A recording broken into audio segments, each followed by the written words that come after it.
In this presentation, we are going to look at German policy of paternalism in Africa. German policy of paternalism in Africa during the colonial era. Germany was the last European nation to acquire territories in Africa. And unfortunately, Germany was as well the first European nation to lose her territories in Africa. The reason for being the last to acquire territories in Africa during the colonial era or during the pre-colonial era was because the Germans were more interested in acquiring territories in Europe.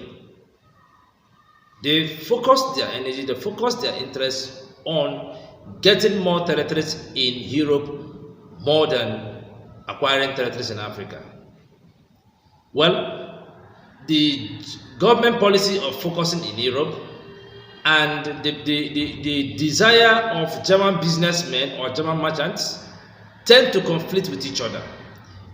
German businessmen and merchants were all as well interested in Germany acquiring territories in Africa so that they can have some areas to control as regard international business, mainly when it has to do with business between Europe and Africa.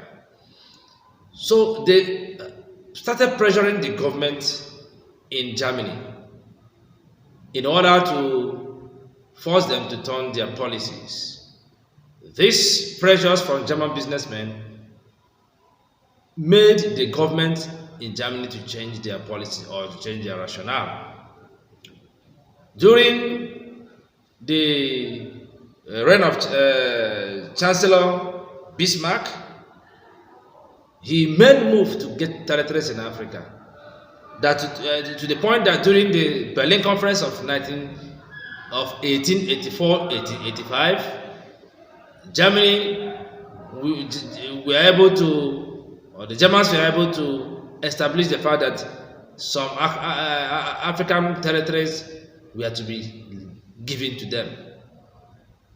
So the Germans, thus, to the surprise of her rivals, Germany in 1884 declared a protectorate over Togoland, Cameroon, southern Cameroon precisely, and then Tanganyika, and also southwest Africa.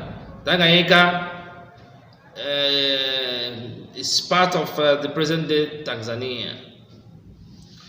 So they had these places came under German control or German control. Then they established a direct system of control. They established a direct system of control.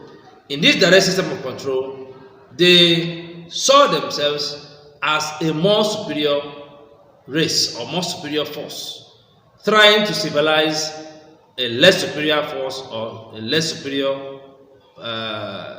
culture that happen to be Africans. And that's actually the basis for the paternalism structure or policy of the German government. Now, the direct control was based on the paternalism structure. It was born out of the belief in the superiority of European race when compared to that of African or that of Africans. The colonized Africans were regarded as children whose interests should be protected. This included thinking for them. Under the system, each colony was divided into districts with district officers called in German word Bezirksamtmann, appointed as the administrator. This is the district officers from Germany were appointed to take care of each district.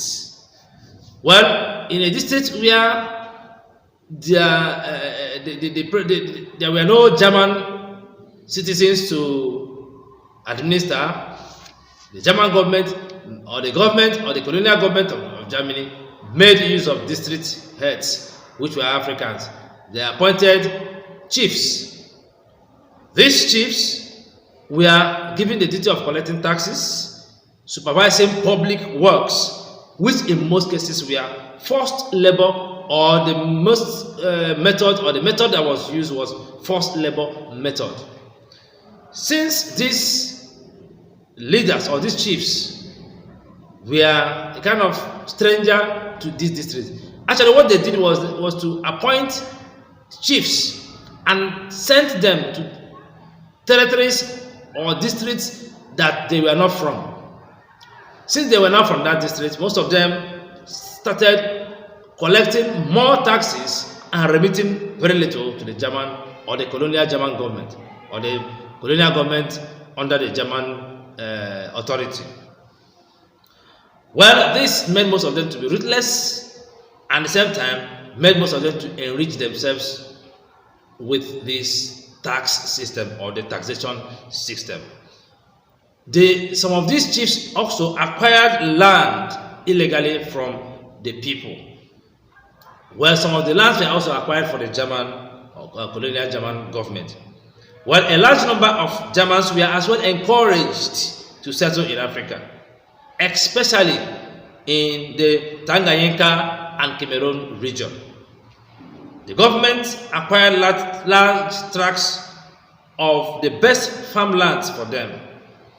Those who resisted this compulsory acquisition of their land were suppressed brutally. So this paternalism structure of German government was so harsh and was at the same time hated by Africans. The result of this hatred was the series of revolts that were carried out or that were witnessed in German-controlled African territories. One of such revolts was the Maji War in southern Tanganyika. Another one, that this war was from around 1905 to 1907. Another one was the Bulu Wars. The Bulu Wars that were mainly led by Bulu farmers of Cameroonian origin. The Bulu War was from around 1899 to 1901. There were also the Mahdist revolts. The Mahdist revolt in Cameroon that happened around 1907. These revolts were strongly suppressed. African villages and farms were burnt in order to suppress their resistance to the German structure of leadership. Well, more than 120,000 Africans were killed in most of these revolts.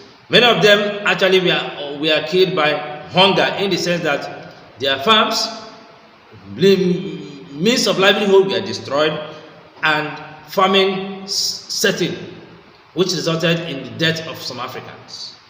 It should as well be mentioned that, to the credit of the Germans, so it's not only about negativity, to the credit of the Germans, that they, to a certain level, brought some level of impact into some of these territories. For instance, they made serious efforts to provide Western education to Africans within their territory, or within the territory where they controlled. There were as well more government schools in German colonies than in most of other places ruled by Europeans, except for North Africa. So the Germans, this paternalistic structure or paternalism structure, made them to bring in some level of educational structures, which were used to train Africans according to European educational interests. So the paternalistic structure or paternalism structure had its positivity, had its negativity, but unfortunately the negativity of this structure superseded the positivity. But the truth is that Africans had their own structure or had their own method upon which they were growing before these Europeans came. Where there was disruption in the growth method of Africans. Yes, there may not have been formal education according to European perspective, but there was a level of education that existed in Africa before the coming of Europeans. Well, please subscribe to our channel, click on the notification bell so that when we drop any new content, you'll be notified. Thank you for still being part of today's video. See you in the next edition.